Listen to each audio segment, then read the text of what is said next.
እኛ ሴቶች ሁል ጊዜ ውብ፣ ማራኪና ዘናጭ ሆነን መታየት እንፈልጋለን።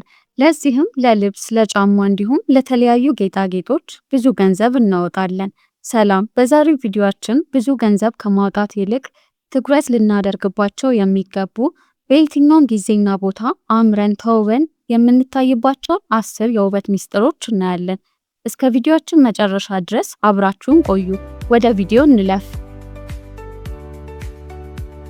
እኛ ሴቶች መዘነጥ ስናስብ በመጀመሪያ ትኩረት መስጠት ያለብን አለባበሳችን ላይ ነው።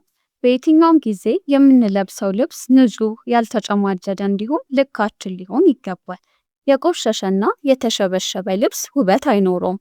ልብሱ አዲስ እንኳን ቢሆን ከቆሸሸ ወይንም ከተሸበሸበ አለባበሳችን ርካሽና የማይስብ እንዲሆን ያደርጋል። በተመሳሳይ መልኩ ልካችን ያልሆነ ልብስ ማለትም ከልክ በላይ ትላልቅ ወይንም ትናንሽ የሆኑ ልብሶች አለባበሳችንን ያበላሹብናል። ስለሆነም ሁል ጊዜ የምንለብሰው ልብስ ልካችን መሆኑን ማረጋገጥ ይኖርብናል።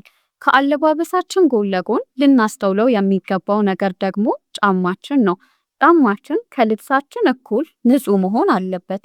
ልብሳችን አምሮ የቆሸሸ ወይንም አቧራ የወረሰው ጫማ ማድረግ ሙሉ በሙሉ በሚባል ደረጃ አለባበሳችንን ያበላሽብናል። ስለሆነ መዘነጥ ስናስብ ንጹህ ጫማ ማድረግ አንርሳ። ሁለተኛው ትኩረት ልንሰጠው የሚገባው ደግሞ የቦርሳ ምርጫችንን ነው። የምንይዘው ቦርሳ ሁልጊዜ ከውጪም ሆነ ከውስጥ ንጹህና የተስተካከለ መሆን አለበት። ከዚህ በተጨማሪም ቦርሳችንን ከልብሳችን ጋር ማጣጣም ይኖርብናል። የለበስነው የልብስ ከለር ሌላ ሆኖ ቦርሳችን ሌላ ከለር ከሆነ አለባበሳችንን ያልታሰበበትና የግዴለሽ አለባበስ እንዲመስል ያደርጋል። ስለሆነም የቦርሳችንን ከለር በጥንቃቄ መምረጥ ይኖርብናል። በሶስተኛ ደረጃ የምናየው ደግሞ ቀበቶ ነው። የቀበቶ ምርጫችን ከልብሳችን ጋር የሚሄድ መሆን አለበት። ከልክ በላይ ትላልቅና የሚያንጸባርቅ ዲዛይን ያለው ቀበቶ ከመምረጥ ይልቅ ቀጠን ያሉ ከቆዳ የተሰሩ ቀበቶዎችን መጠቀም አለባበስን ያሳምራል። የቀበቶ ቀለም ደግሞ ከለበስነው የልብስ ቀለም ጋር አሊያም ደግሞ ከጫማችን ወይንም ከቦርሳችን ቀለም ጋር ሲጣጣም እጅግ በጣም የተስተካከለ እይታን ይፈጥራል። በአራተኛ ደረጃነት አለባበሳችን ላይ ከፍተኛ ተጽዕኖ ከሚፈጥሩ ነገሮች መሃል አንደኛው ፀጉር ነው። ፀጉር የአንድ ሴት መልክና አጠቃላይ ውበት ዋና መገለጫ ነው። የቱንም ያህል ውብ ልብስ ብንለብስ ፀጉራችን ካልተስተካከለ አጠቃላይ አለባበሳችንን ዝቅ ያደርግብናል። ስለሆነም ፀጉራችንን ሁልጊዜ ጽዱ፣ በአግባቡ የተያዘ አሊያም ደግሞ ቀለል ባለ ስታይል የተስተካከለ መሆን ይኖርበታል።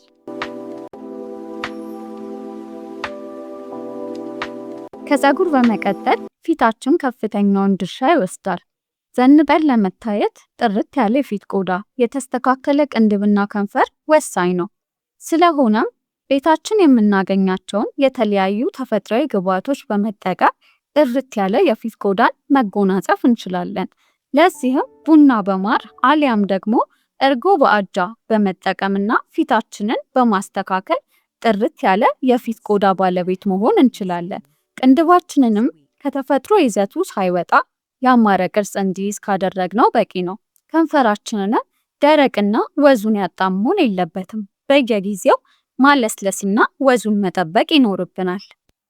ሌላኛው ትኩረት ልንሰጠው የሚገባው ደግሞ ጥፍራችን ነው። ሁልጊዜም ጥፍራችን ንጹህ፣ የተሞረደና የተስተካከለ መሆን አለበት።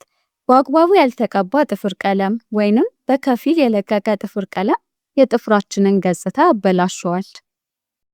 በሰባተኛ ደረጃነት ትኩረት መስጠት ያለብን ደግሞ ስለምንጠቀማቸው ጌጣጌጦች ነው። አለባበሳችንን እንዲሁም አጠቃላይ ገጽታችንን ለማሳመር ቀለል ያሉና ማራኪ ጌጣጌጦችን መጠቀም ይኖርብናል። ቀለል ያለ የጆሮ ጌጥ፣ የአንገት ሐብል እንዲሁም የእጅ ብራስሌት ማድረግ አለባበሳችንን ይበልጥ ያደምቀዋል። በስምንተኛ ደረጃ ላይ የምናስቀምጠው ደግሞ ሽቶ ነው። ቀለል ያለ ደስ የሚል ሰውን የማይረብሽ ሽቶ መጠቀም አለባበሳችንን አንድ ደረጃ ከፍ ከሚያደርጉት ነገሮች አንዱ ነው። ዝንጥ ብለን በሰዎች አጠገብ ስናድ ጥሩና የሰዎችን ትኩረት የሚስብ መዓዛን አስቀርተን ማለፍ ይኖርብናል።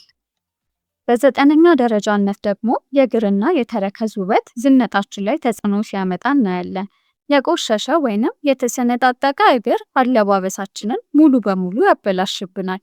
ስለሆነም ንጹህ የእግር ጥፍሮች፣ ለስላሳ ተረከዝና ወዛም እግር ለአለባበሳችን ማማር ከፍተኛውን ድርሻ ይወስዳሉ። በመጨረሻም አለባበሳችን እንዲያምር አቋማችን የራሱ የሆነ ድርሻ አለው። ጎበጥ ብሎ መሄድ ወይንም መቀመጥ የቱንም ያህል ውብ ልብስ ብንለብስም አለባበሳችን እንዳያምር ያደርጋል። ስለሆነም ትከሻን ዝቅ አድርጎ ጀርባን ቀጥ አድርጎ መራመድ ከማንኛውም ልብስ በላይ በራስ መተማመንና ውበትን ያጎላል። የዛሬው ቪዲዮአችን ይህንን ይመስላል። ቪዲዮአችን ከተመቻችሁ ላይክ፣ ሼር አድርጉ። እንዲሁም ለቻናላችን አዲስ ከሆናችሁ ሰብስክራይብ በማድረግ ቤተሰብ ይሁኑ።